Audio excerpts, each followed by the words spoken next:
नमस्कार बच्चों।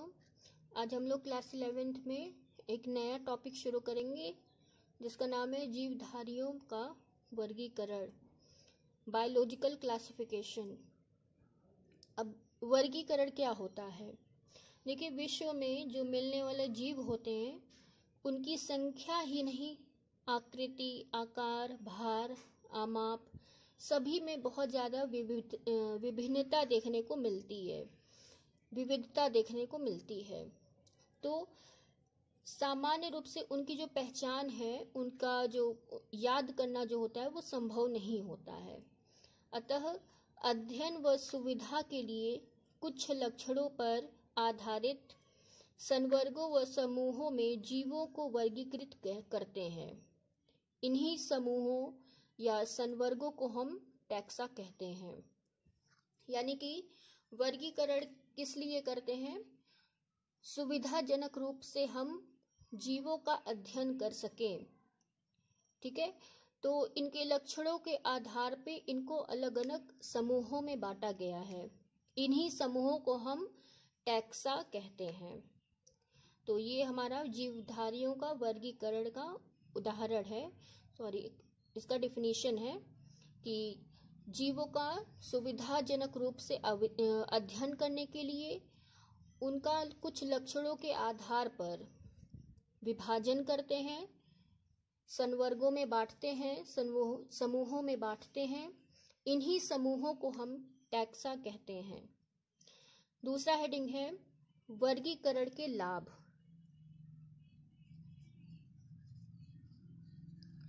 वर्गीकरण के लाभ, क्या लाभ है हम लोग को इनका क्लासिफिकेशन करने का, वर्गीकरण करने का? तो सबसे पहला लाभ है कि पहला पॉइंट लिखेंगे, इनका आप नोट्स बना लीजिएगा। पहला पॉइंट है जीवों की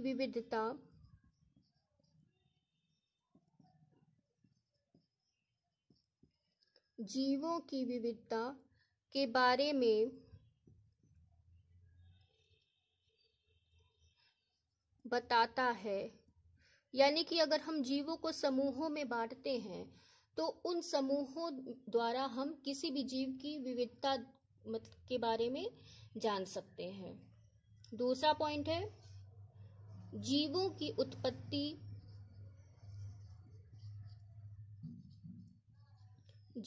की उत्पत्ति तथा उनके बीच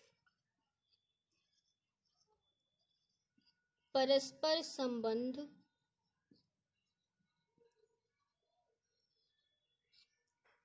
का ज्ञान होता है। तो वर्गीकरण द्वारा हम क्या कर सकते हैं? जीवों की उत्पत्ति का पता लगा सकते हैं और उन जीवों के बीच में क्या संबंध है इसका हम अध्ययन कर सकते हैं। तीसरा पॉइंट है, देखिए अब क्या है, वर्गीकरण द्वारा जीव तो करोड़ों की संख्या में होते हैं, तो इन सभी जीवों के बारे में, इन सभी जीवों के विषय में हम कम से कम समय में अध्ययन कर सकते हैं, जानकारी प्राप्त कर सकते हैं। तो तीसरा पॉइंट क्या है? वर्गीकरण द्वारा हम अधिकाधिक जीवों के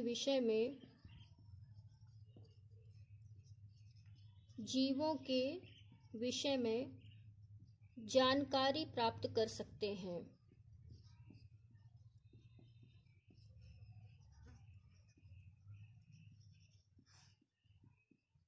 ठीक है, ये हमारा तीसरा पॉइंट है। चौथा पॉइंट क्या है? प्रत्येक जीव की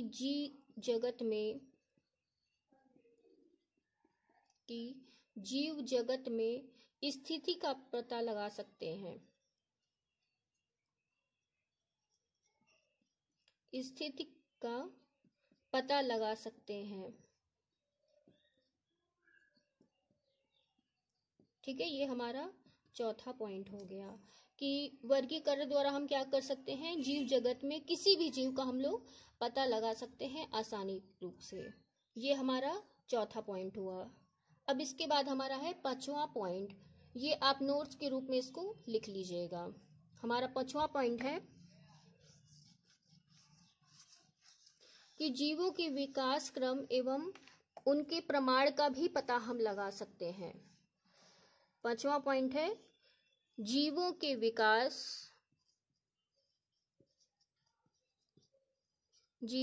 विकास क्रम एवं प्रमाण का भी पता लगाया जा सकता है।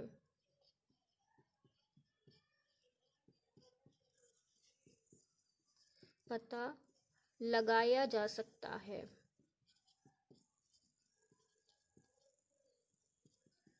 तो ये हमारे 5 पॉइंट हो गए वर्गीकरण के लाभ। वर्गीकरण से इन 5 हम लोग को लाभ होते हैं। अगला पॉइंट है वर्गीकरण का इतिहास। वर्गीकरण का इतिहास यानी कि वर्गीकरण का जो प्रक्रिया है किसने सबसे पहले की। ठीक है, तो आप जानते हैं कि अरस्तु ने सबसे पहले क्या किया था। सबसे पहले देखिए 2 भागों में विभाजन हुआ था जीवों का, 2 समूहों में बंटवारा हुआ था। अब जानते हैं वनस्पति जगत और जंतु जगत, 2 भागों में इनको बांटा गया था। इसके बाद अरस्तु ने क्या किया था, पौधों को 3 समूहों में बांटा था। सबसे पहले क्या हुआ था कि जीवों को 2 समूहों में बांटा गया था। 2 समूहों में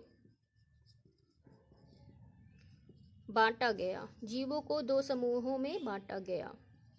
कौन से 2 समूह थे? एक था वनस्पति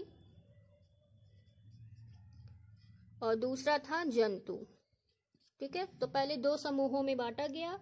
इसके बाद अरस्तु ने क्या किया, अरस्तु ने वनस्पति को 3 समूहों में बांटा। कौन कौन से 3 समूह थे?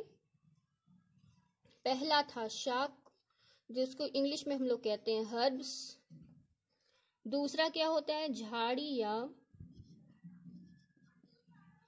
शुभ, इसे कहते हैं श्रब्स। और तीसरा आता है वृक्ष यानी कि ट्रीज। तो वनस्पति को 3 भागों में बांटा गया। शाक, शाक जो होता है बहुत ही छोटे पौधे होते हैं, जैसे धनिया हो गया, ठीक है, और फिर पुदीना हो गया, ये सब हर्ब्स में आते हैं, बहुत ही छोटे पौधे। श्रब्स क्या होता है, झाड़ी, झाड़ी में थोड़े से बड़े पौधे आ जाएंगे, जैसे गुलाब हो गया। और वृक्ष तो आप जानते ही हैं, जो बड़े पौधे होते हैं उनको वृक्ष कहते हैं। तो अरस्तु ने वनस्पति जगत को 3 भागों में बांटा, शाक, झाड़ी तथा वृक्ष। इसके बाद आए थियोफ्रेस्टस, ये ऐसे ही आप लोग कॉपी में बना लीजिएगा। इसके बाद अगले वैज्ञानिक आते हैं जिनका नाम है थियोफ्रेस्टस।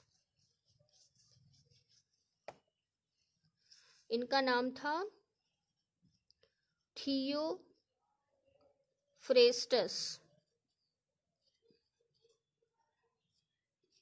इंग्लिश में भी लिख दे रहे हैं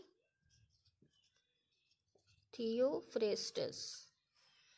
ठीक है, अब इन्होंने कब विभाजन किया, इनकी एक पुस्तक आई थी जिसका नाम था हिस्टोरिया प्लांटेरम। इन्होंने विभाजन कब किया, 370 से 285 BC विभाजन किया। और इनकी पुस्तक का नाम क्या था, हिस्टोरिया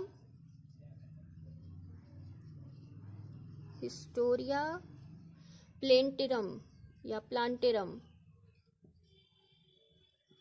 इनकी पुस्तक का नाम था।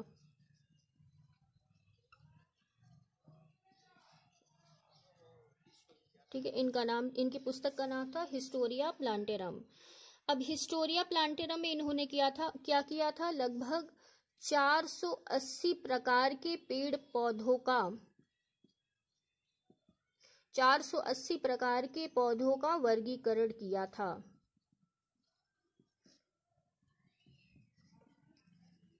किसने किया था, थियोफ्रेस्टस ने किया था अपनी पुस्तक में हिस्टोरिया प्लांटेरम। तो 480 प्रकार के पौधों का वर्गीकरण किया था। इसीलिए इन्हें क्या कहा जाता है, वनस्पति विज्ञान का जनक कहा जाता है। फादर ऑफ बॉटनी इन्हें कहा जाता है। किसे कहा जाता है? थियोफ्रेस्टस को। इसके बाद आता है आधुनिक वर्गीकरण। आधुनिक वर्गीकरण जो था सबसे पहले किसने किया था? स्वीडन के एक वैज्ञानिक थे जिनका नाम था कैरोलस लीनियस। ठीक है, तो आधुनिक जो वर्गीकरण था वो किसने किया था? स्वीडन के एक वैज्ञानिक थे। हेडिंग डालेंगे आधुनिक वर्गीकरण।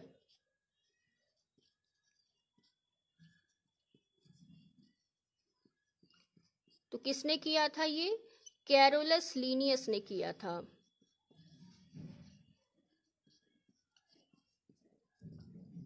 ठीक है, कैरोलस लीनियस ने किया था, आधुनिक वर्गीकरण किया था। और इनकी भी एक पुस्तक आई थी, सिस्टमा नेचर।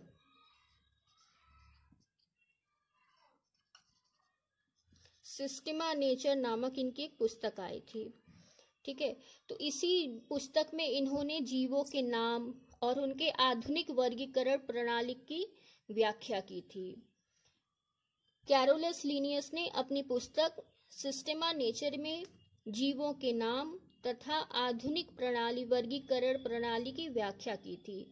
इसीलिए कैरोलस लीनियस को कैरोलस लीनियस को वर्गीकरण विज्ञान का जनक कहा जाता है। वर्गीकरण विज्ञान का जनक कहा जाता है।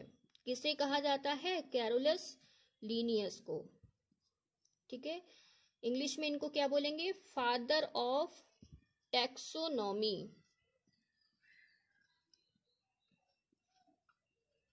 किसे कहा जाता है? कैरोलस लीनियस को कहा जाता है, आधुनिक वर्गीकरण प्रणाली के। तो आज की वीडियो में इतना ही। अगले वीडियो में हम लोग वर्गीकरण की पद्धतियां पढ़ेंगे। तब तक के लिए नमस्कार।